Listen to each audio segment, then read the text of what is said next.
Hello friends, polity में prime minister का भी टॉपिक जो चल रहा था वही कंटिन्यू होगा। हम अभी लास्ट वीडियो में प्राइम मिनिस्टर के कार्य एवं शक्तियों के बारे में पढ़ रहे थे, जिसमें हमने जो है 3 रेफरेंस में प्राइम मिनिस्टर के कार्य एवं शक्तियों के बारे में बात किया था। मंत्रिपरिषद के संबंध में, संसद के संबंध में और राष्ट्रपति के संबंध में। तो इनके अलावा भी प्राइम मिनिस्टर के कुछ अन्य दायित्व भी होते हैं, अन्य कार्य भी होते हैं, तो उनके बारे में हम पढ़ेंगे। ठीक है, अन्य दायित्व के बारे में हम आज पढ़ेंगे। तो अन्य दायित्वों में देखिए,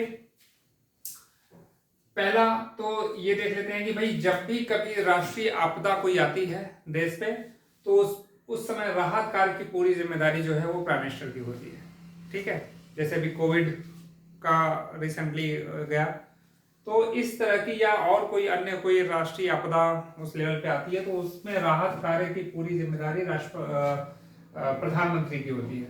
उसी तरीके से विदेश नीति के संबंध में अगर हम बात करें, तो विदेश नीति के लिए ये जो है दूसरे देशों में देश का प्रतिनिधित्व करते हैं। कौन? Prime minister. देश का प्रतिनिधित्व करते हैं प्राइम मिनिस्टर। किसके लिए? विदेश नीति के लिए। ये 2 कार्य हो गए। तीसरा कार्य कुछ चीजों की अध्यक्षता करता है। कई सारी चीजें हैं ऐसी, कई सारे आयोग हैं या बोर्ड हैं जिनकी अध्यक्षता प्राइम मिनिस्टर करता है। सबसे पहली बात तो मंत्रिपरिषद का अध्यक्ष तो होता ही है, ये तो सबको मालूम है। नीति आयोग, पहले एक प्लानिंग कमीशन हुआ करता था, उसी को का जो है चेंज करके उसका स्वरूप नीति आयोग नाम रखा गया है। इनकी अध्यक्षता जो है वो प्राइम मिनिस्टर करते हैं, और इस आयोग की उपाध्यक्ष की नियुक्ति भी प्राइम मिनिस्टर करते हैं। ठीक है।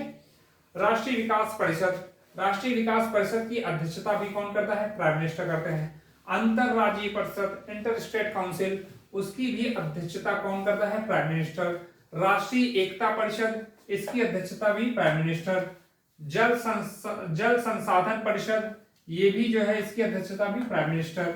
वन्य जीव बोर्ड, वन्य जीव बोर्ड की अध्यक्षता भी कौन करता है? Prime minister. तो ये सारी चीजें हैं जिनकी अध्यक्षता जो है, एक बार में बात करें तो इतनी चीजों की अध्यक्षता प्राइम मिनिस्टर करते हैं। तो ये ध्यान रखिएगा, ये क्वेश्चंस आते हैं जो है इसमें एग्जाम में। अब देखिए, मंत्रिपरिषद के रेफरेंस में हम 2 बातें जो है, 2 आर्टिकल हमें बताना था यहाँ पे। आर्टिकल 75(3), इसमें क्या कहा गया है? इसमें देखिए ये है कि मंत्रिपरिषद जो है वो सामूहिक रूप से लोकसभा के प्रति उत्तरदायी होती है, सामूहिक रूप से। ठीक है, एज अ होल मंत्रिपरिषद जो है, मिनिस्टर ऑफ काउंसिल जो है, वो आर्टिकल 75(3) में बताया गया है कि ये सामूहिक रूप से लोकसभा के प्रति उत्तरदायी होती है। लेकिन अगर व्यक्तिगत मंत्री की अगर बात करें, केवल एक मंत्री की व्यक्तिगत रूप से, तो वो मंत्री जो है आर्टिकल 75(2) के तहत व्यक्तिगत रूप से मंत्री जो है राष्ट्रपति के प्रति उत्तरदायी होता है। As a council of minister, complete जो काउंसिल है वो किसके प्रति जो है उत्तरदायी है? लोकसभा के प्रति। लेकिन इंडिविजुअल मंत्री की बात करें तो इंडिविजुअल मंत्री व्यक्तिगत रूप से ये राष्ट्रपति के प्रति उत्तरदायी है। ठीक है, तो ये ध्यान रखिए, काफी इंपॉर्टेंट है। तो ये हमारा टॉपिक जो है प्राइम मिनिस्टर की कार्य एवं शक्तियां जो है, ये हमने अभी देख लिया। तो आगे हम जो है इसी टॉपिक में कुछ और चीजें बात करेंगे, और आप जो है वीडियो का जो है स्क्रीनशॉट भी ले सकते हैं।